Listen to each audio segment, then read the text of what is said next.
Hi, welcome to the AWS channel.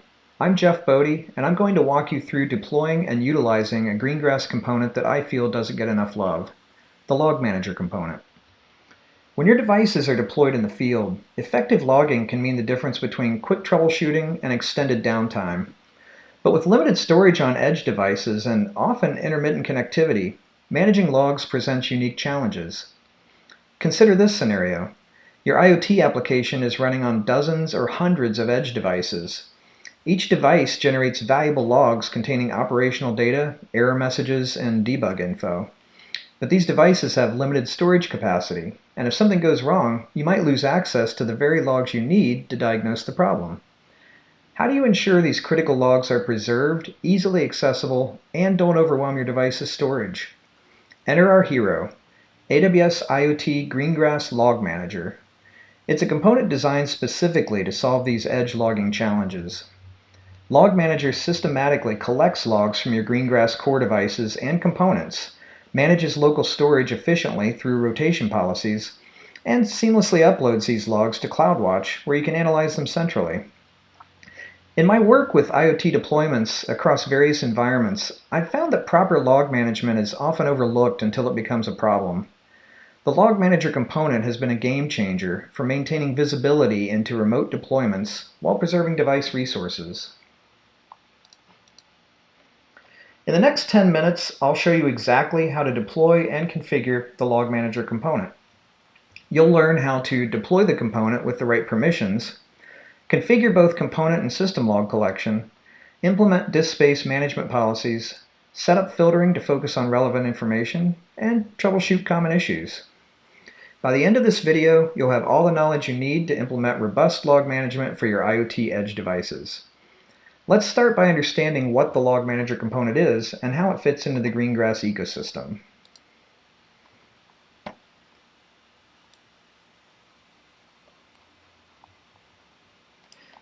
So this is the AWS IoT console.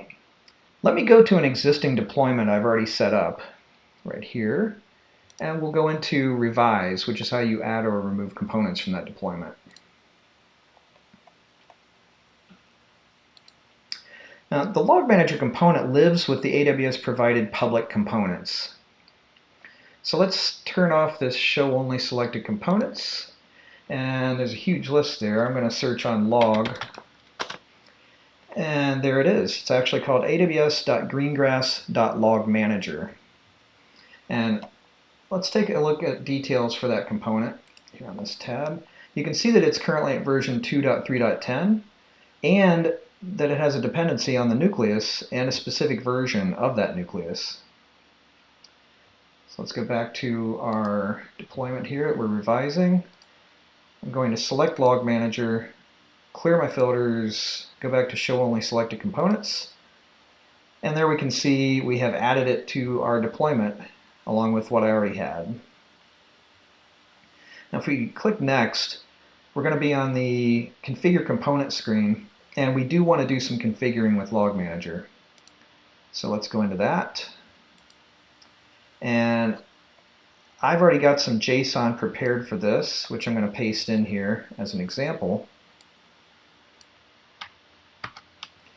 Let me just scroll to the top and we'll go through what this is doing.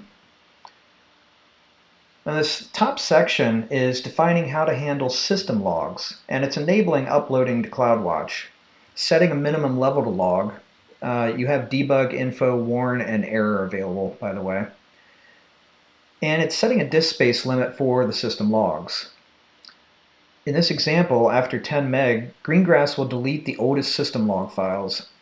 It's worth noting that there's also a value for this in the nucleus component.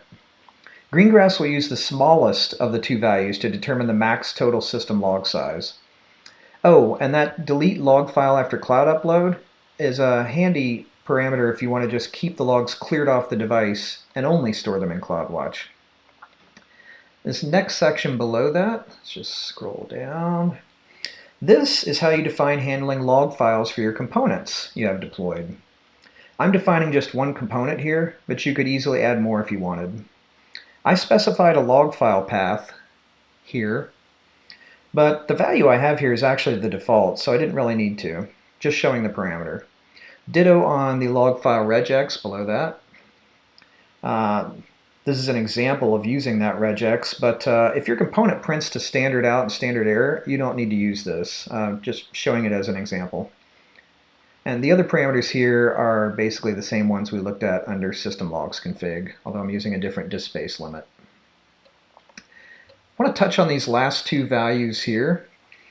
Periodic upload interval sec is a value in seconds to do the uploading to CloudWatch.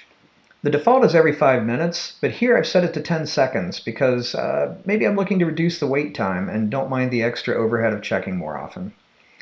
And then we have the last one, deprecated version support. And the default is true, but if you don't need to support older versions of LogManager, I'd recommend setting this to false, since you'll be taking advantage of some improvements to logging speed introduced a few versions back. And now I'm just going to execute this deployment.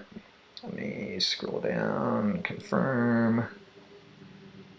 All right, I've done the configuring. Don't need to do anything here. And we're going to kick off the deployment. All right, that's going to take just a moment. Now remember, log files won't be uploaded to CloudWatch instantaneously. Give it some time. The interval we configured will impact this wait time, and generally during testing I might set it low, but for a production environment the default 5 minutes should be fine. Another thing to remember is the location the logs go to in CloudWatch. They're under /AWS/Greengrass and organized by component type, region, and component name. You can find this in the LogManager documentation, and I'll include a link to that later on. At this point, we should probably check the deployment status. See how we're doing here. We have finished with that and it succeeded, which is good.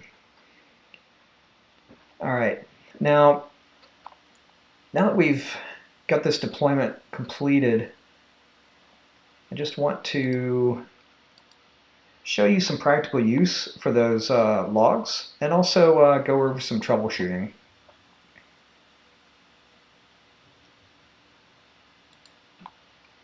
So let's go over to this tab where I've got CloudWatch. And you can see I'm in Logs Insights, very handy feature in CloudWatch. This allows you to select a log group, and you can see I've already selected one. This is where your system logs are going. As I mentioned, it's AWS Greengrass. You've got Greengrass system component, the region, and log type there. I also am cheating a bit because the logs probably haven't propagated yet from that deployment that I just did, but I happen to know that I have some out there from doing this previously, so I've set my time period for a week back, and we're just going to use some previous stuff.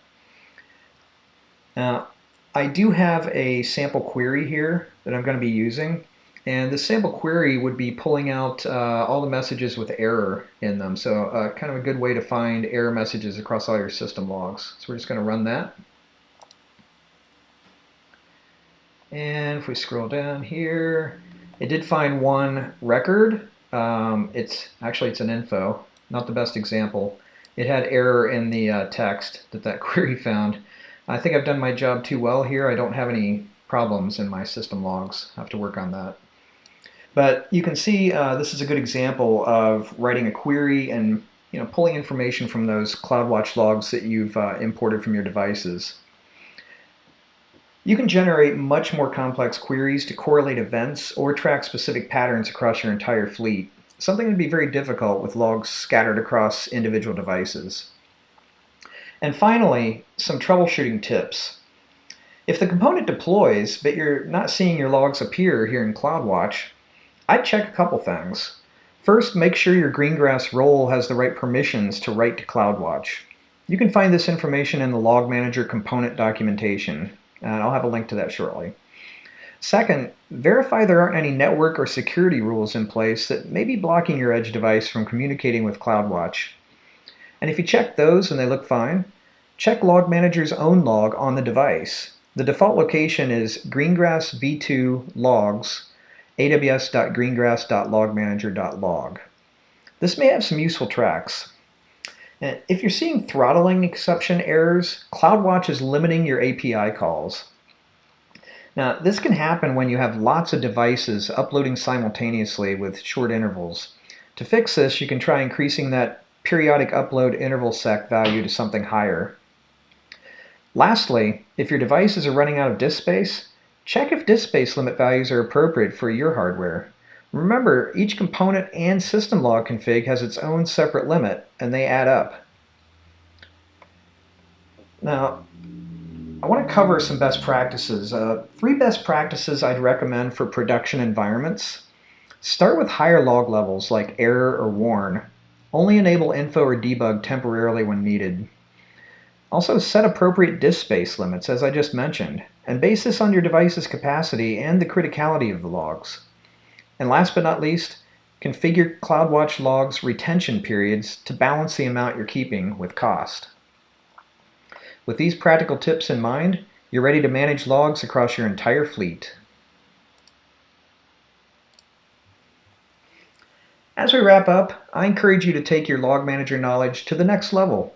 On screen, you'll find 2 QR codes to continue your journey. The first one links to the official AWS LogManager documentation we discussed today, which contains all configuration parameters and examples for advanced use cases. The second QR code takes you to a hands-on lab in the Greengrass V2 workshop where you can practice deploying and configuring LogManager in a guided environment. Keep in mind that you'll need to do a few prior steps in this workshop before implementing the LogManager component. Sections 2 and 3 should give you the prereqs you'll need to do the LogManager lab, but feel free to do as many of the sections as you want. Remember, effective log management is essential for production IoT deployments, not just for troubleshooting, but also for security, compliance, and operational insights. It's hard to figure out a problem if you don't have any tracks. With that, I hope you enjoyed this session and found it useful. Thanks for watching.